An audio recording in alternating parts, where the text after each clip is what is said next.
Hey guys, Darren back here with you from Texas Small Town Rides. Final installment of the Rockhill Road to LG Motorsports complex.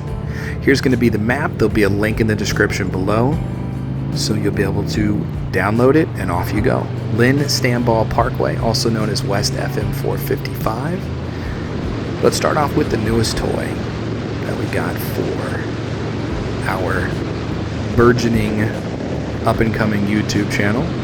We are introducing to you, there she is. It is Das Bootcamp, ja? If you're as old as me, I hope you get the reference. So, let's talk about the road. The number one thing I want to show you today for this road are the main hazards or portions of the road that I feel really need to be pointed out for safety reasons, because on a motorcycle, safety is number one. Like this bridge construction here. Not going to get surprised by it. The road typically looks like they sweep it on occasion, so you're not going to get a lot of gravel. Plenty of warning as you come up with hazard signs and construction ahead signs. The lights can be relatively long if you get stuck behind them, so that stinks. But other than that, the road is absolutely wonderful. It's very fun. It's scenic. It's picturesque.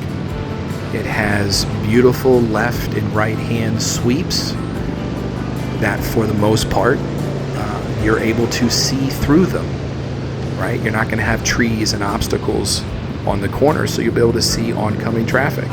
So it's an excellent place to take your newer riders, people who are learning to control their motorcycle.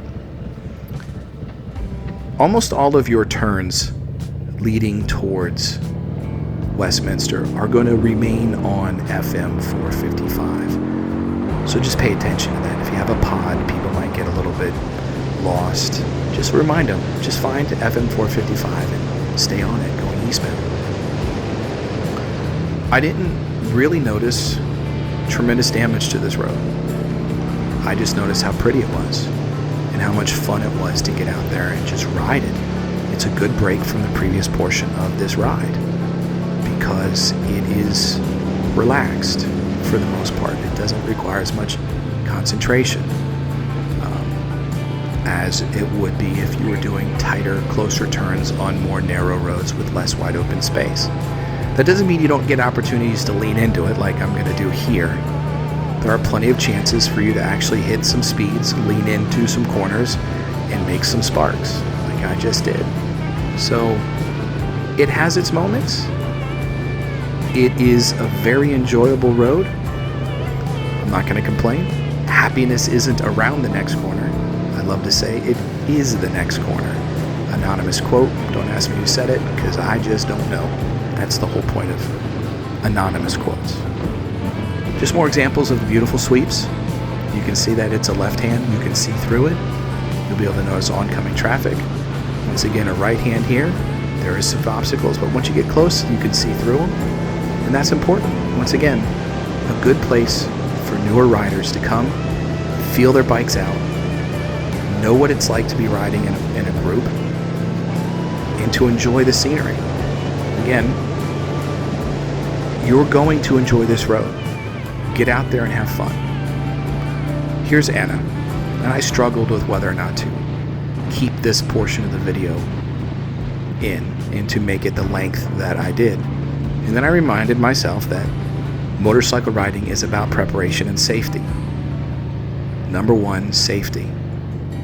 And this town needs to be highlighted for the number of lights it has, the amount of traffic you're going to encounter, and all of these things will inevitably add to the difficulty of getting through in a pod. Pods getting split up can make people nervous, can cause people to overreact, to try and speed up, to catch up, or try to run a light, which can cause an accident.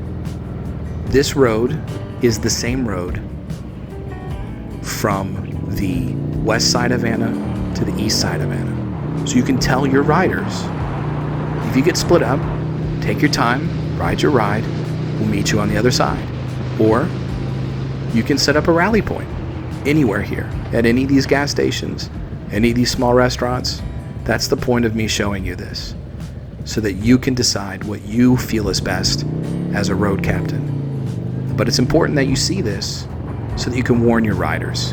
Hey guys, multiple lights. That stinks. Advantage, one road all the way through. We'll meet you on the other side. Or go to the Chevron. Go to Advanced Auto Care. Whatever. But that's what you need to do, especially with new riders that might think, oh, I better gun it to get through a light. No, don't do that. We're not going to leave you behind. Come out up here as a left-hand turn over a railroad track. If it's damp, if it's in the morning, you might have a slick set of steel that will spin out a rear tire. So just be careful, be aware. Here's Shirley Road. Surely we're going to get out of town. Crickets, as well deserved. This road is going to get us to Westminster. And this road, like the previous road, is extremely well maintained. Absolutely beautiful. Wonderful right and left hand sweeps. Typically they're all about 45 plus mile an hour. So they're not going to scare anybody unless you're doing 85 or 90, which I don't recommend if you're riding in a group with new riders. A little more technical than the previous road because your right and lefts can be a little tighter and they can prove to have a little bit less visibility. As far as road surface conditions, Houston Street is fantastic. With the exception of the occasional dead animal, you're probably not going to find any problems with the road. I didn't notice very many gravel driveways where people can bring dirt onto the road to make it slick. I felt that this road was as enjoyable as 455. The surface is nice and smooth, so cornering is relatively easy. Here we are in Westminster. I wanted to include this sharp left because it is not uncommon for people to come into these towns a little hot, and this can sneak up on you and you might end up in that church back there. I don't know who was riding this motorcycle today. That person obviously doesn't know how to use a stop sign. We're coming up here on LG Motorsports up here on the left. The nice thing about the complex is it is a high-end modification shop. And so once you get here, if the owners will allow you and you ask nicely, there are a lot of exotic high-end cars here that are being worked on. We did make it. Thank you for watching the video. I hope you enjoyed it. Please like and subscribe. Share this video with your friends. Add comments to things that you hope I will improve and things I will try to improve. Thank you for watching. Once again, Darren from Texas Small Town Rides. See you next time.